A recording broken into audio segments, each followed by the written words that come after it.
We find that chronic abuse and exposure to stress affects the developing brain, perhaps the developing brain more so than the adult brain.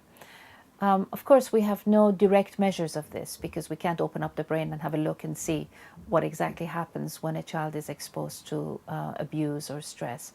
But we have indirect evidence, and the indirect evidence strongly points to the fact that the chemistry, the physiology, the morphology, and the behavioral consequences of a brain that has been exposed to chronic stress become significantly altered, and in the worst possible ways. We are all programmed that when we feel stress or fear, for the attachment system that we have to become active, for us to seek the proximity of an adult, a caregiver, who will then down-regulate our distress and we feel better. And this is a self-terminating loop.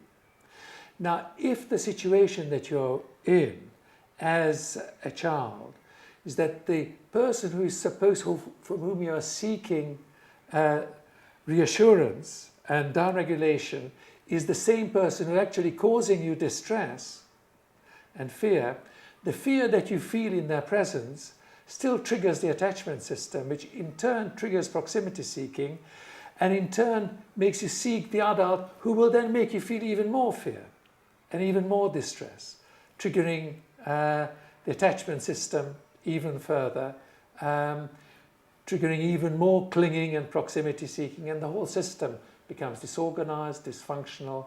And at that level, what the brain is trying to do is desperately get control over any kind of experience that might cause the dysregulation that's created in this way. So clearly the long-term consequences are that these are children who grow up not to trust people, who grow up to expect people around them to be hostile and to aggress against themselves. And these are also children who are not able to regulate their emotions and can lash out unpredictably because that has been appropriate response in the environments where they have grown up. As a result, they obviously get sidelined from the society because they're not able to conduct normal everyday social functioning in a reliable manner, and they cause distress to those around them, but most of all, they clearly in an extremely vulnerable position themselves.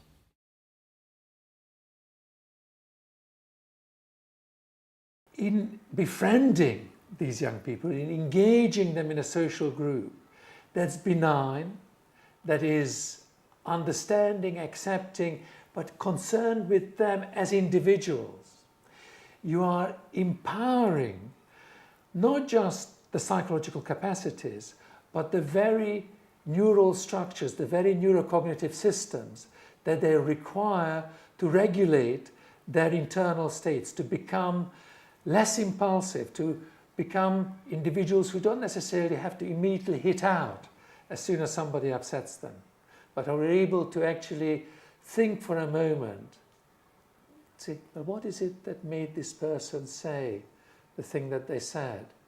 To pause for a moment's thought, to get the frontal parts of their brains working enough to regulate their internal state and to engage with the other for a kind of productive social interchange. During adolescence, we see substantial development of frontal cortex and reorganization of various of the emotional regulatory structures of the brain. We also see development in the brain areas that are involved in thinking about what other people are thinking and feeling. And obviously, during a developmental window like this, there is a great opportunity to try and promote more adaptive patterns of behavior and to practice regulatory functions, to maybe undertake tasks that help the brain to develop, which we know we can actually take until late adulthood. And in an appropriate environment where a child is supported and where they can learn alternative strategies, adolescence really provides a critical window of opportunity.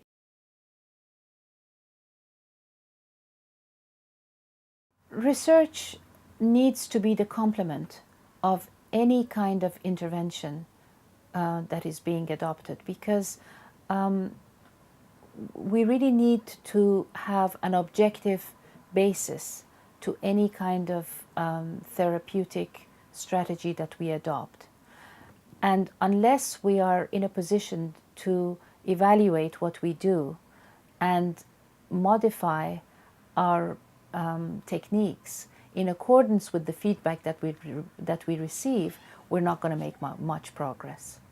And this is really a fairly new development, because much of the traditional types of therapy that have been offered, they have always been offered because it's been known in the past that this is what one does when one is faced with a dysfunctional child, or for that matter a dysfunctional adult, with little concern as to whether the approach is actually working or not. So we do have to conduct research simultaneously as we're providing the therapeutic intervention to see whether after a period of time there is actually improvement or not. And if there isn't, then we need to take stock of things and go back and revise our methods, or perhaps implement them differently. So research is an integral part of therapeutic success. At the moment, we are really poor at knowing which bit of our interventions, any of the interventions that we do, is working for any one kid. It's a bit of a scattergun approach.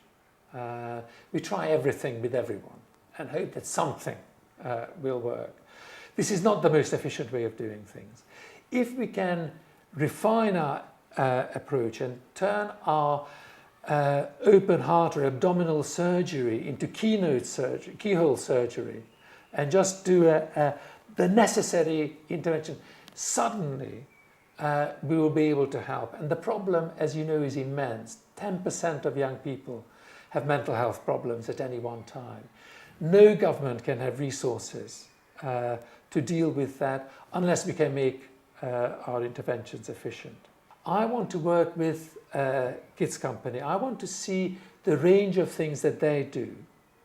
And I want to look at what worked in relation to the kids that we are studying, in relation to the range of things they have tried these kids, and to try and help them identify what it is that they can do more of that will make the precious resources they have better spent. The current neuroscience will give us some tools to understand how these children's brains work, how do they experience the environment around them, and what sort of response that causes in their physiology, if you like. And we can tailor treatments individually to respond to those sorts of needs. I think the current neuroscience, more importantly, gives us a pretty bleak picture of the kind of damage that can be done to children if they are not receiving support at an adequately early time point.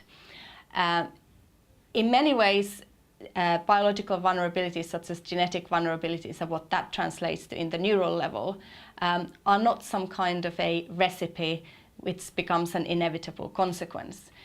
Many of these traits that can be vulnerabilities in one setting can actually be used to a very good advantage in a different kind of socially supportive resource environment. And I think that if we get in early enough and we can provide children who may be vulnerable under certain circumstances, very supportive and resourced environments, these children actually have a chance of reaching their true potential and using some of their qualities, such as being emotionally reactive, in a very positive way, given the adequate support and the adequate framework.